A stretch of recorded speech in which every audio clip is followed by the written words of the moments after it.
Sigurado ako ngayong gabi, mawawala ng dahilan si Sir Kenneth para hindi ka paalisin dito. Enjoy. Nakabahan ako eh. Ano? Napakadami po namin guests, mga VIP, tapos puro foreigners pa. Eh, paano po kung makalimutan ko po yung dapat kong gawin? Ako lang ang tingnan mo. Ako ang pinakamalakas at pinakaunang papalakpak para sa'yo. You go, girl. Ikaw bakla ka. Huwag ka masyadong masaya. Dahil nakachamba ka lang ngayon. At kapag napanood na ulit ako ng mga tao, sigurado akong makakalimutan ka na nila. Hindi ko na-imagine. Magugustuhan pala yung mga kumahang na yan. Pero, galing yung tuneta. So, I think I should take.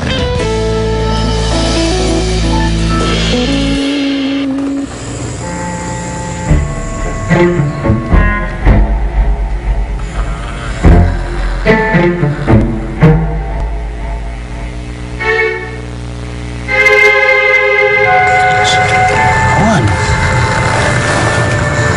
mukhang ang babae sa agulong yan. Oh. Kaya ka siguro nagustuhan ng mga customer kagabi.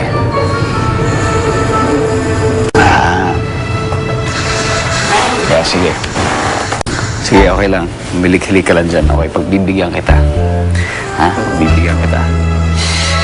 Alam ko kasi palpak eh. Kaya yun, napagalitan tuloy kita. Mabuti na lang natuwa yung mga Koreano sa'yo. Okay ka naman pala. Sige, babawi ako sa'yo. Okay.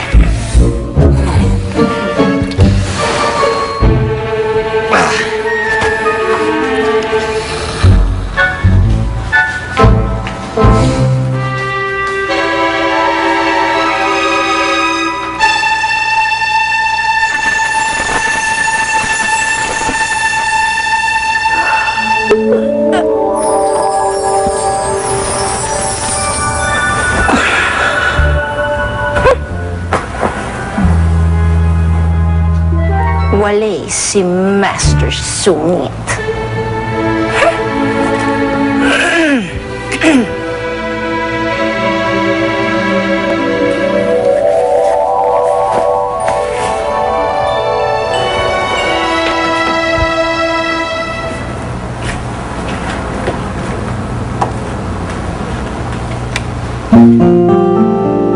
Tonet, that was a great performance. Kaya ito, dadalang kita ng breakfast para hindi ka maubusan.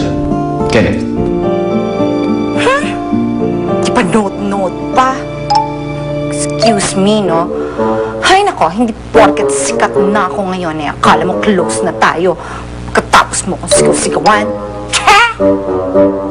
Ha? Hindi ko nga kanina yung pagkain niya. Akala niya, pwede niya na akong sigaw-sigaw, tapos may breakfast lang. Whis!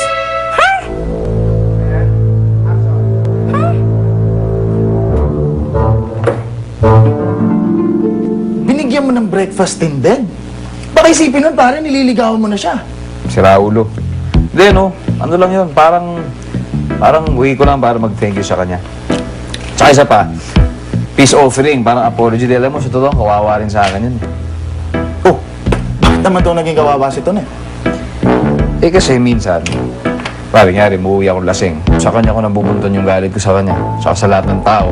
Eh, pag nakikita ko, nasisigawan ko.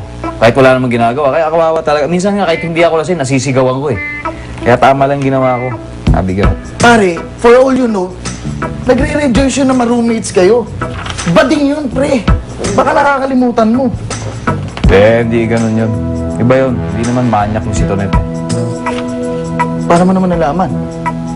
Well, sabi niya, no, tita. Tsaka, hindi, napapansin ko rin naman eh, dahil iba siya dun sa mga bakla dun sa club.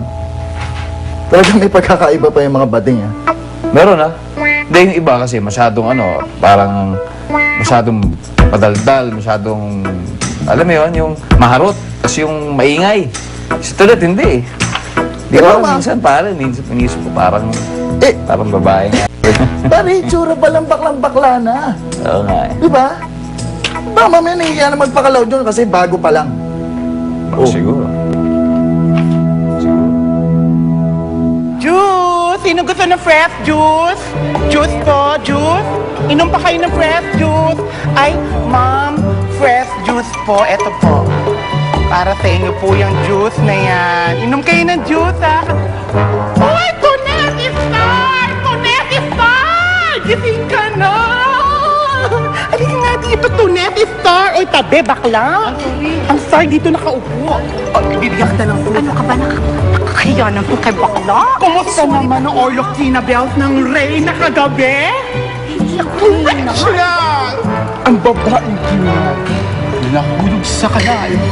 At dahil dyan, eto ang sayo! Pula, pampaswerte. Ay! Isa pa! Iisip pa tayo ng ganun at bonggang-bongga ka talaga kagabi. Tama! Alright! Tonesto! Tayo nag-back out kagabi. Look what happened. Yan. Marunong pala magsalita isang batang liar. Relax lang kayo, girls. Dahil tayo pa rin ang pinakamagaling dito. At patutunayan natin yan sa kanila. We'll be back with vengeance. Okay.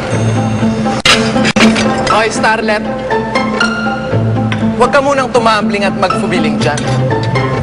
Dahil ako pa rin ang nag-iisang reyna ng club na to. At ikaw, substitute ka lang.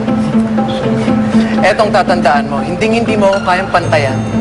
Sisiguraduhin ko yan. Let's go, girls. Di pa ako tapos kumain. Kumain ka ng fresh juice talaga. Let's go, girls! My God! Sino pa rin ang Ray na kagabi? Si Tonet!